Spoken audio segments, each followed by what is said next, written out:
Hello everybody, it's Scott Allardyce. I'm leaving this video on the Canadian Disability Alliance because I wanted to give people an update regarding what happened with the assisted suicide webinar that was hosted by Citizens with Disabilities Ontario. At the end of the day, I think that we had a fairly decent webinar. I wish we had more people attend the webinar. We only had 26 individuals attend, and I was hoping for, as one of the presenters, to have at least 100 people. This issue is very important to the disabled community because it will set the course as to how people with disabilities can be involved with medical decisions in the future of their lives and whether or not they feel their lives have value and meaning. And if you have been following the Supreme Court case, they've given the government until February of 2016 to come up with a legislative process that would allow assisted suicide to occur in Canada. And this means that many people with disabilities are concerned that they might face the real possibility of being told by medical professionals, by family, by friends, other service providers that assisted suicide is an option. And what we're concerned about, many of us in the disabled community, is that if this policy comes in a way that would victimize or jeopardize the lives of people with disabilities, that many vulnerable people with disabilities who don't have the ability to speak for themselves will accept this decision and kill themselves simply because they are a person with a disability.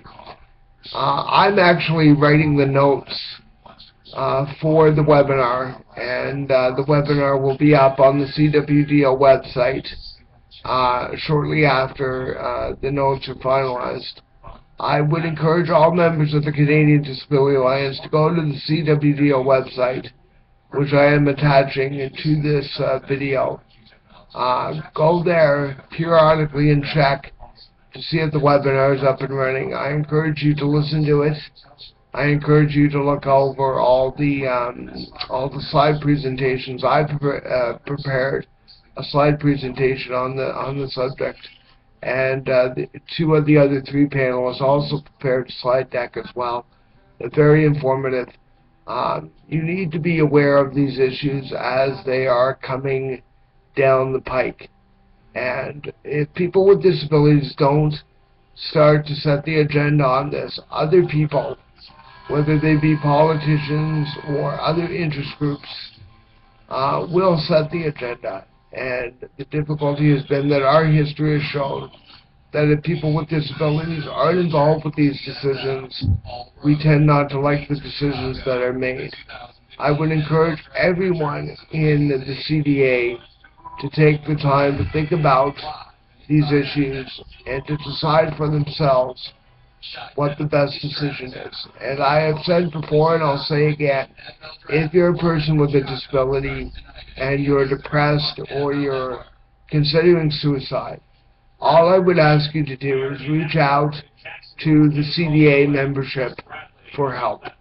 We don't ask for any money, we don't ask for any donations, we don't ask you to do anything other than be involved to help people with disabilities. I would never ask anybody to pay us for the privilege of helping you. So if you need our help, if you need access to services in your community and you don't know where to turn, and you don't know who to talk to us. Send me an email. Ask me to help. And I guarantee you that I will do my very best to help you.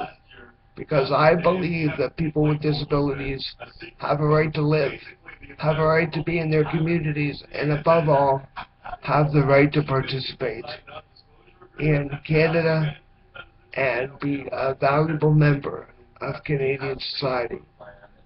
Please remember that people do care about you. And all we want to do at the CDA is make sure that people with disabilities have equal access to education, employment, transportation, healthcare, social services, and above all, the Canadian experience. Thank you very much. I look forward to comments. Please be involved. Thank you, and have a good day. Bye-bye.